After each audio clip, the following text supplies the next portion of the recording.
Assalamualaikum warahmatullahi wabarakatuh. Kita berjumpa lagi di sesi ulasan laporan laksana ke-52 ini.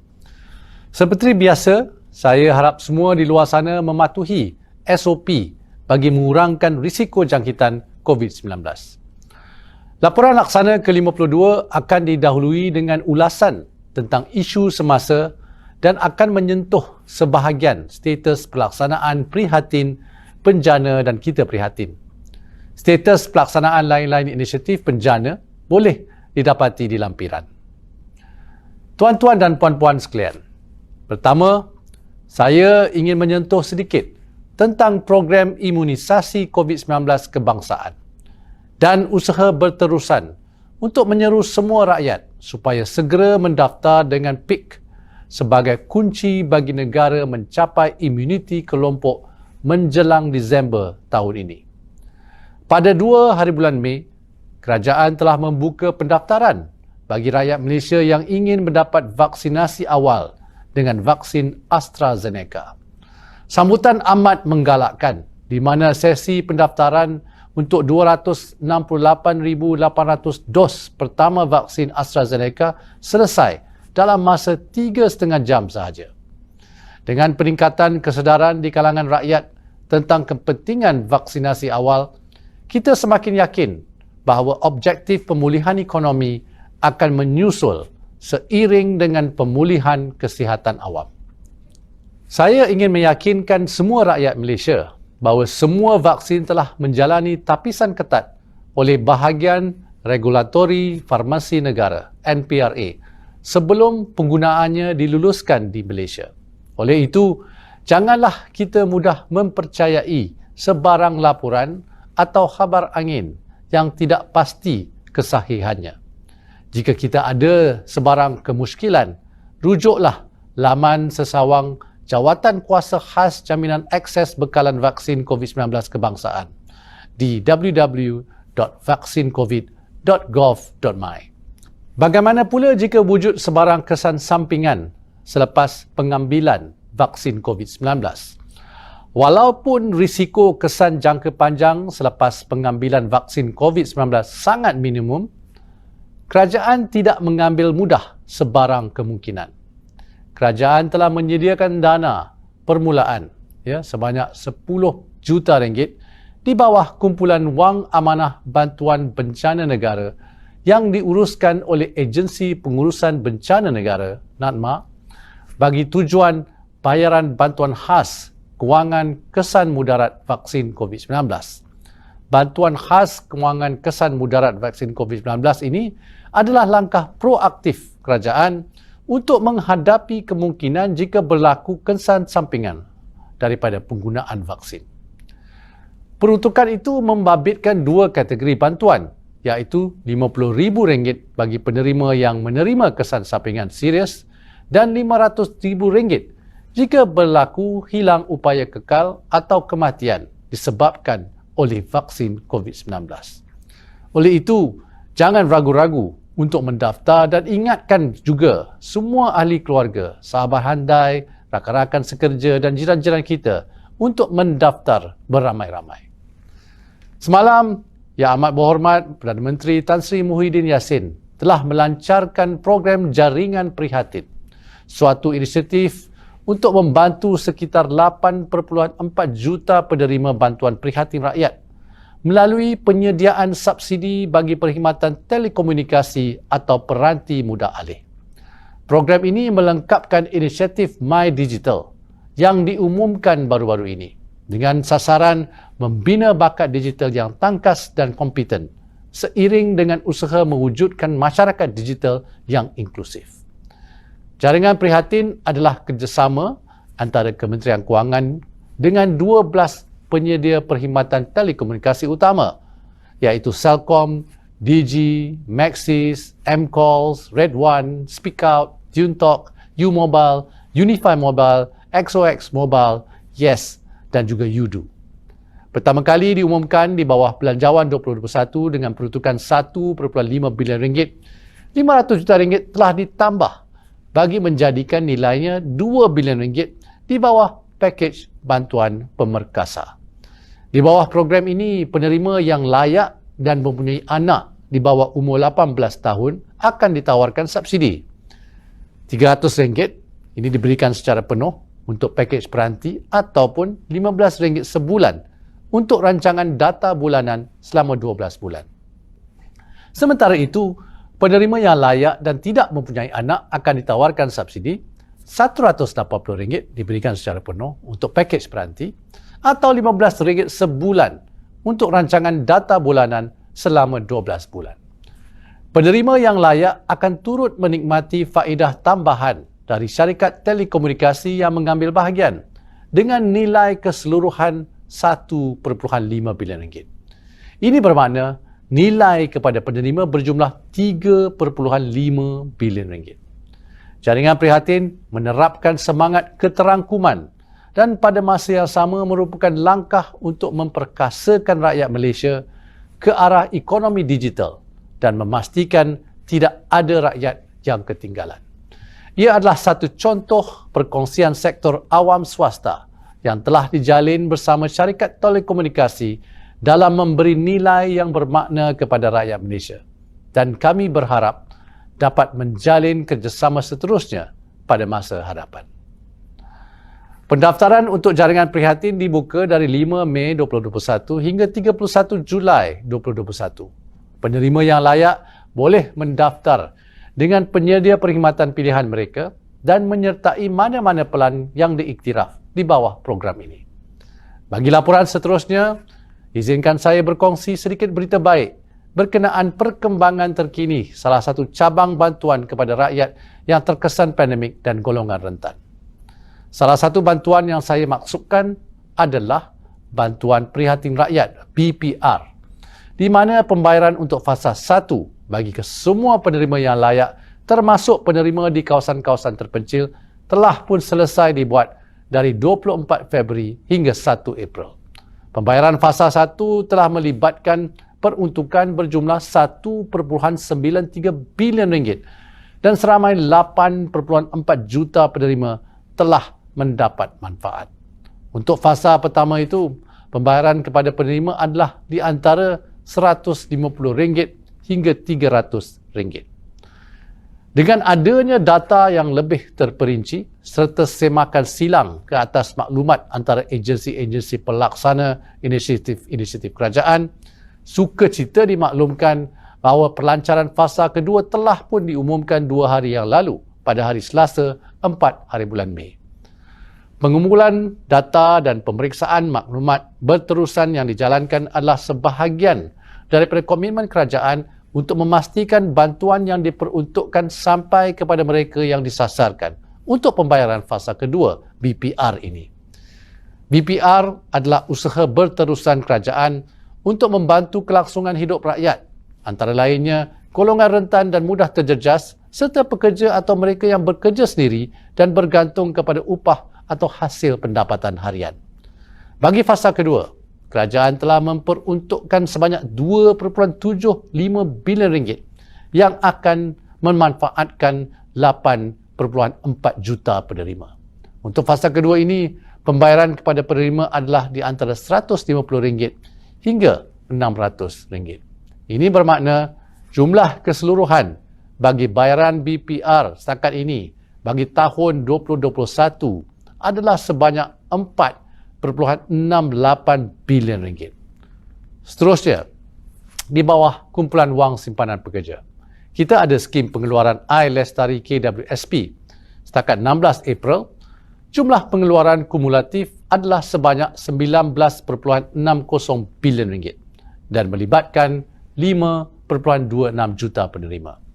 Program kedua di bawah KWSP ialah program iSinar. Mulai 8 Mac, kelayakan permohonan kemudahan iSinar telah ditambah baik bagi membantu rakyat meneruskan kelangsungan hidup. Setakat 16 April, pengeluaran sebanyak RM55.9 bilion telah diluluskan yang melibatkan seramai 6.29 juta pemohon. Daripada jumlah itu, sebanyak RM40.4 bilion telah pun dikreditkan. Perancangan persaraan adalah penting dan orang ramai disyorkan untuk menggunakan khidmat nasihat persaraan ataupun Retirement Advisory Services yang disediakan oleh pihak KWSP secara percuma untuk tujuan ini.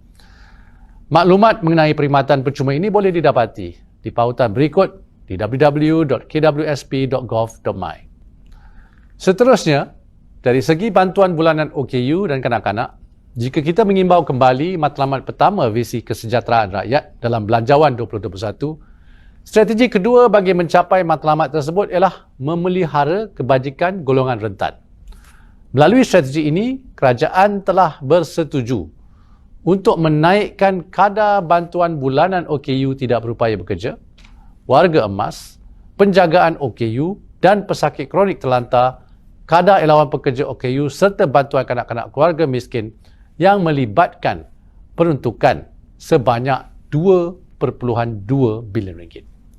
Peruntukan 2.2 bilion ringgit ini merupakan tambahan sebanyak 700 juta ringgit berbanding Belanjawan 2020 dan memanfaatkan lebih daripada 400,000 penerima. Setakat 22 hari bulan April, sebanyak 72.8 juta ringgit telah disalurkan kepada 81,934 warga OKU tidak berupaya bekerja. Sejumlah 250.3 juta ringgit kepada 167,666 warga daripada kategori warga emas serta penjaga OKU dan pesakit kronik. Sebanyak 122.5 juta ringgit sebagai allowance kepada 91,456 pekerja OKU dan sejumlah 76.6 juta ringgit kepada 63,259 kanak-kanak keluarga miskin. Tuan-tuan dan puan-puan sekalian, seterusnya saya kongsikan perkembangan tentang pengekalan dan penjanaan pekerjaan. Program subsidi upah 1.0 seramai 322,177 majikan dan 2.64 juta pekerja telah menerima manfaat PSU di bawah Prihatin dan Bencana.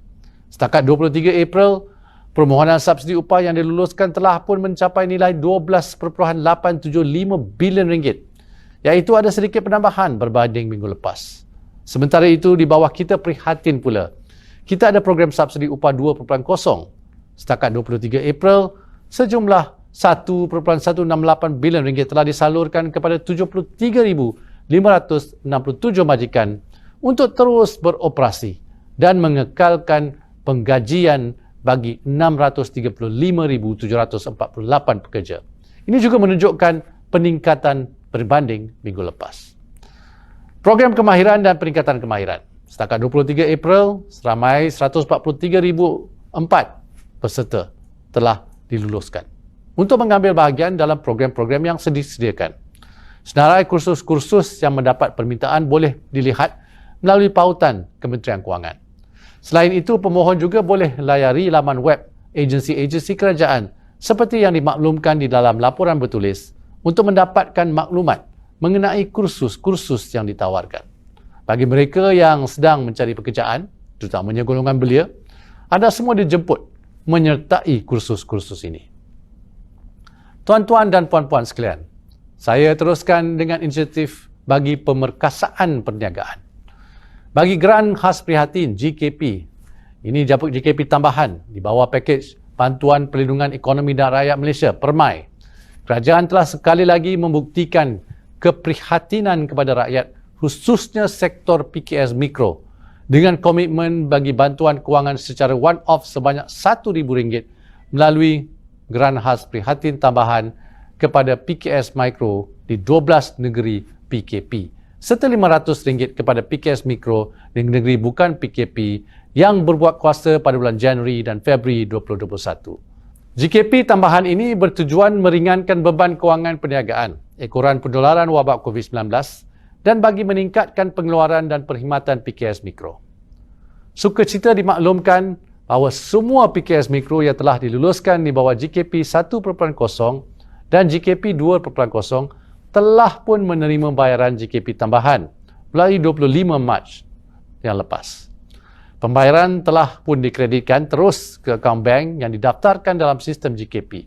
Setakat ini, sebanyak RM883 juta telah dikreditkan kepada 900,000 PKS Mikro.